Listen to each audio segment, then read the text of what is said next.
देख रहे हैं जी भारत न्यूज, देश के नाम।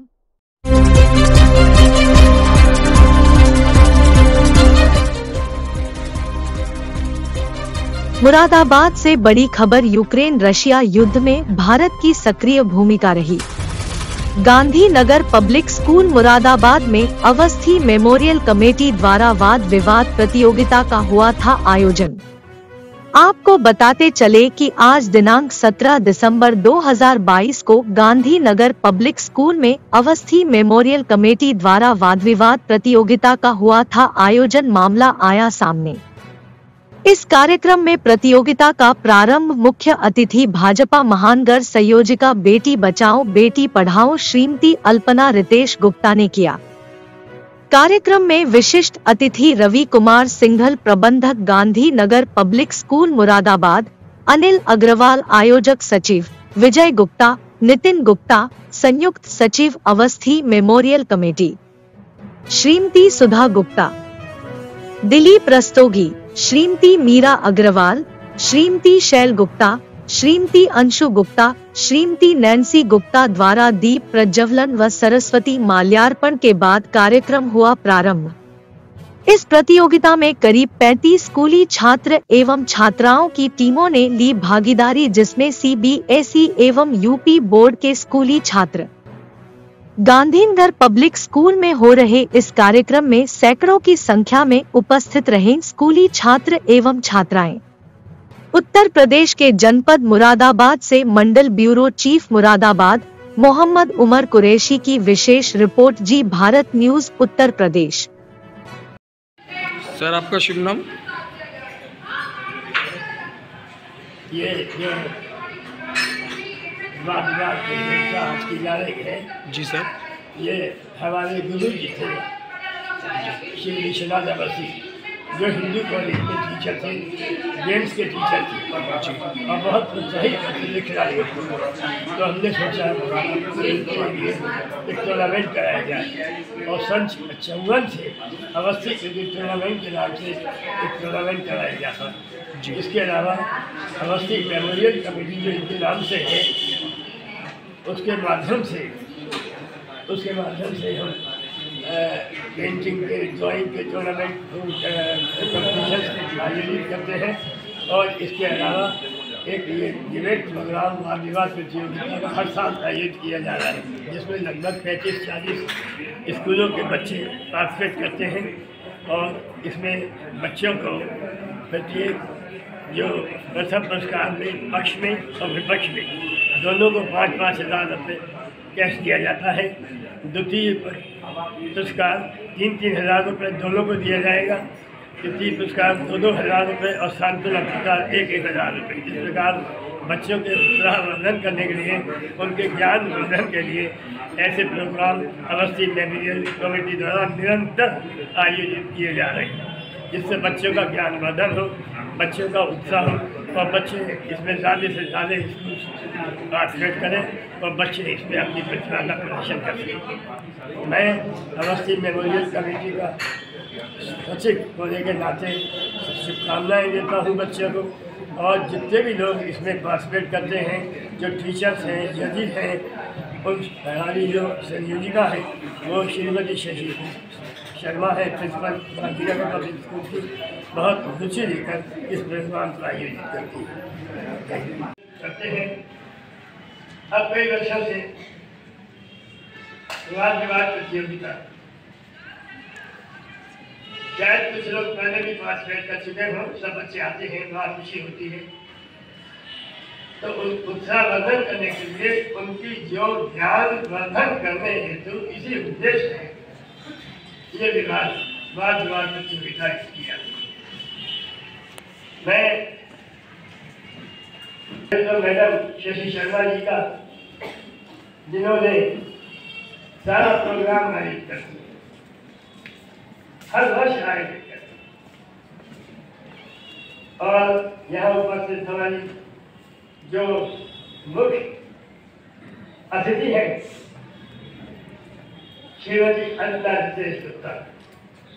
अल्पना रितेश गुप्ता मतलब ये जो हमारे विधायक हैं निर्देश गुप्ता जी नगर विधायक हैं, उनकी धर्मपत्नी। और रोज समाचार पत्रों में कहीं ना कहीं खत्म करते रहते हैं, बहुत समय देते हैं। अब आभार है आपके क्या आपने हमें ये समय दिया। इस मंच पर उपस्थित हमारे अनिल अग्रवाल जी, हमारा सौभाग्य है कि ऐसे अच्छे व्यक्तित्व हमारे साथ हैं। और IS मिट के डायरेक्टर हैं, फाउंडर मेंबर, चेयरमैन हैं, वो भी आज हमारे साथ हैं। और सौभाग्यवश हमारे विद्यालय के इस फाउंडर मेंबर हैं, इन्होंने ही इसको इस विद्यालय को अपने विषय बताया है। ऐसे ही हमारे वरिष्ठ सदस्य हैं दिलीप रस्तौगी, वो भी है हमारे, वो भी बहुत पुराने मेंबर हैं और हम आपका बहुत धन्यवाद देते हैं। साथ में हमारी अंशु जी है, अंशु जी देवरानी है और आप ये सब उपस्थित हैं। लेकिन सबसे मुख्य आकर्षण जो आपके लिए है वो चयनकर्ता का होता है, माननीय जजेस का होता है। बहुत ही बारीकी से कई बच्चे ऐसे होते हैं कि ये भी जजेस के लिए परेशानी हो जाती है कि हम किस बच्चे को प्रथम पुरस्कार दें और किसको नहीं। तो पहले हम केवल पक्ष वालों का प्रथम स्थान देते थे, लेकिन कुछ बच्चों ने ये कहा मुझसे कि हम भी तो अच्छा बोलते हैं, हमें मिलता ही नहीं। तो मन का मिलेगा, आपको भी मिलेगा, पक्ष वालों को मिलेगा, दोनों को एक साथ मिलेगा। खड़े हुए तमाशा देख रहे हैं तो एक दिन मैं आप हमें भी अपनी तबीयत में लेंगी और उस समय हमारी भी कोई मदद नहीं करेगा जिस प्रकार हमने किसी की मदद नहीं करी है। अंत में मैं यही कहना चाहूंगी कि अन्याय तो अन्याय है, चाहे वह घर के अंदर हो या बाहर हो, तथा अन्याय को देखकर उसका विरोध ना करना, उसको प्रोत्साहित करना ही माना जाएगा। जय हिंद, जय भारत। धन्यवाद। यूक्रेन रशिया युद्ध में भारत की सक्रिय भूमिका के विपक्ष में अपने भाव प्रस्तुत करने के लिए यहाँ उपस्थित हुई। अपने भाव विपक्ष में प्रस्तुत करने से पूर्व मैं भूमिका के तौर पर यूक्रेन पर कब्जा करना था। मैं आपसे यह पूछती हूँ कि क्या ये द्वितीय विश्व युद्ध की संधियों के खिलाफ नहीं था? समय के परिवर्तन के साथ भारतीय राजनीतिक परिदृश्य में बदलाव आए। हम कहते रहे कि संघ का निर्णय भी हमारा निर्णय है, किंतु भारत ना तो यूक्रेन की तरफ था और ना ही रशिया की तरफ था। यूक्रेन का विरोध करने का अर्थ था अमेरिका और यूके से भारत को नाराज करना, जो भारत कदापि नहीं करता, क्योंकि चीन और पाकिस्तान से मुकाबले के लिए भारत को इन दोनों ही देशों की अति आवश्यकता थी। रूस का समर्थन करके भारत फ्रांस को भी नाराज नहीं करना चाहता था, क्योंकि फ्रांस से हमें अत्याधुनिक लड़ाकू विमान राफेल मिलता ही आ रहा है।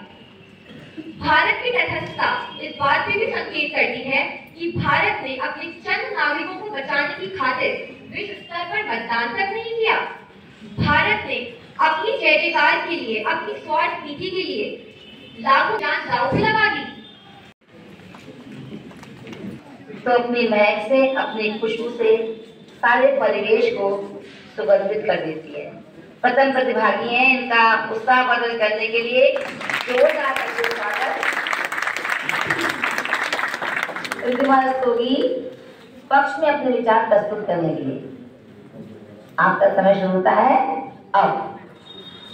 आदरणीय प्रधानाचार्य महोदय, आदरणीय निर्णायक मंडल, आदरणीय उपस्थित गुरुजन एवं मेरे प्यारे साथियों, मैं रिद्धिमा रस्तोगी सेंट मेरी सीनियर सेकेंडरी स्कूल करना चाहती हूँ। इस विषय में मेरा मत यही है कि भारत की नीति कूटनीतिक एवं भारतवासियों के लिए हित में ही है। रूस यूक्रेन युद्ध में भारत नीति तटस्थ रही है। भारत ने हर प्रमुख मंच से इस युद्ध को जल्द समाप्त करने और मानवता को बचाने का ही आह्वान किया है। लेकिन जब कोई घनिष्ठ मित्र जिसने हमारे हमेशा विपरीत समय में हमारा साथ दिया हो, उस ये तो एक बिल्कुल धर्म विरुद्ध बात है। मैं आप सबको याद दिलाना चाहती हूँ कि रूस ने भारत की जब जब मदद की हो, और चाहे वो 1971 का भारत पाकिस्तान का युद्ध हो, जब अमेरिका का एक जंगी बेड़ा यूक्रेन रशिया युद्ध में भारत की सक्रिय भूमिका के विपक्ष में अपने भाव प्रस्तुत करने के लिए यहाँ उपस्थित हुई। अपने भाव विपक्ष में प्रस्तुत करने से पूर्व मैं भूमिका के तौर पर यूक्रेन पर कब्जा करना था। मैं आपसे यह पूछती हूँ कि क्या ये द्वितीय विश्व युद्ध की संधियों के खिलाफ नहीं था?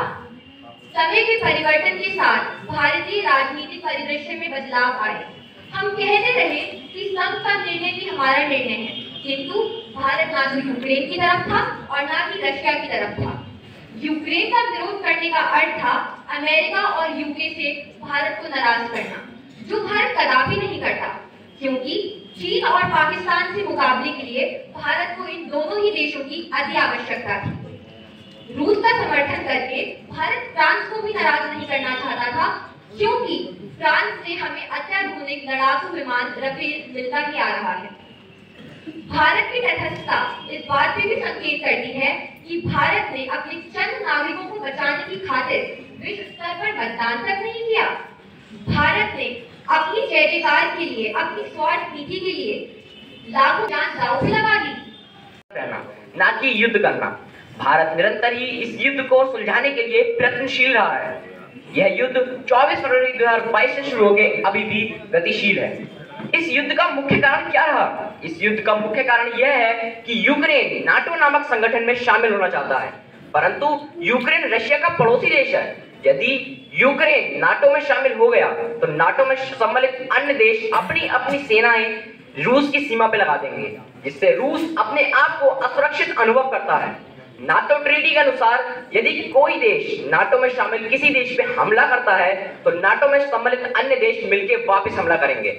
इस कारण से यह युद्ध और भी पेचीदा हो गया है। एक तरफ यूक्रेन नाटो में शामिल होने से पीछे नहीं हट रहा है और दूसरी ओर रूस भी यूक्रेन को नाटो में शामिल होने से रोकना चाहता है। यदि हम बात करें भारत की सक्रियता की, तो भारत ने इस युद्ध में न्यूट्रल सक्रियता दिखाई है। यह युद्ध और भी चिंताजनक इसलिए हो गया है क्योंकि रूस ने यह चेतावनी दी है कि यदि इस युद्ध के भीतर रूस के अस्तित्व पर कोई भी संकट आता है तो रूस परमाणु बम का इस्तेमाल करने से नहीं हिचकिचाएगा। अभी तक किसी देश की यह हिम्मत नहीं हुई है कि वह रूस से इस बारे में वार्तालाप करे, परंतु हमारे माननीय प्रधानमंत्री नरेंद्र मोदी जी ने रूस के राष्ट्रपति पुतिन से एक मित्र की तरह वार्ता की। इस वार्तालाप में उन्होंने पुतिन से कहा कि यह युग युद्ध का युग नहीं है। इस बात का पुतिन पे काफी प्रभाव पड़ा, परंतु यूक्रेन के प्रेसिडेंट ज़ेलेंस्की इस समझौते के खिलाफ है। उनका यह कहना है, निर्णायक मंडल, प्रधानाचार्य जी, गुरुजनों एवं मेरे प्रिय साथियों, मैं दीपांशु शर्मा, कक्षा 9 का छात्र, आज यहाँ आप सभी के समक्ष आज का ज्वलंत विषय यूक्रेन रशिया युद्ध में भारत की सक्रिय भूमिका रही के विपक्ष में अपने विचार प्रस्तुत करने जा रहा हूँ।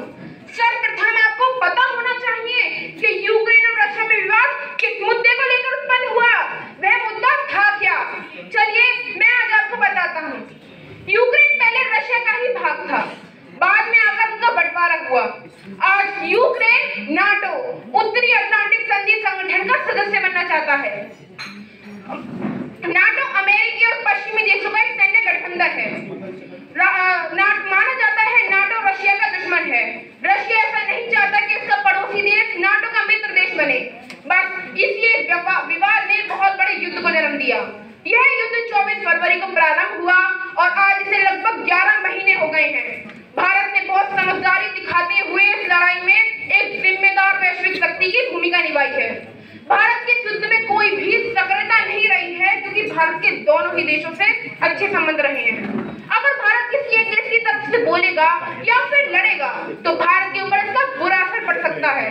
भारत ने संयुक्त राष्ट्र महासभा में यूक्रेन के खिलाफ रूस के हमले की निंदा करने वाले प्रस्ताव में भाग ही नहीं लिया था। 143 देशों ने प्रस्ताव पक्ष में मतदान किया, जबकि 5 देशों ने इसका विरोध किया। भारत और 35 मोदी जी ने रूस के राष्ट्रपति से मित्रवत सलाह देते हुए ये बात कही थी कि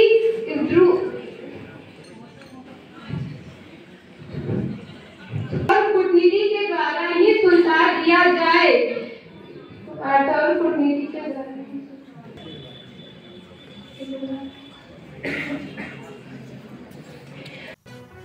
भारत में तेजी से बढ़ता हुआ न्यूज नेटवर्क जी भारत न्यूज। जी भारत न्यूज को आप सभी दर्शकों को फॉलो करने के लिए धन्यवाद और सब्सक्राइब करने के लिए भी धन्यवाद।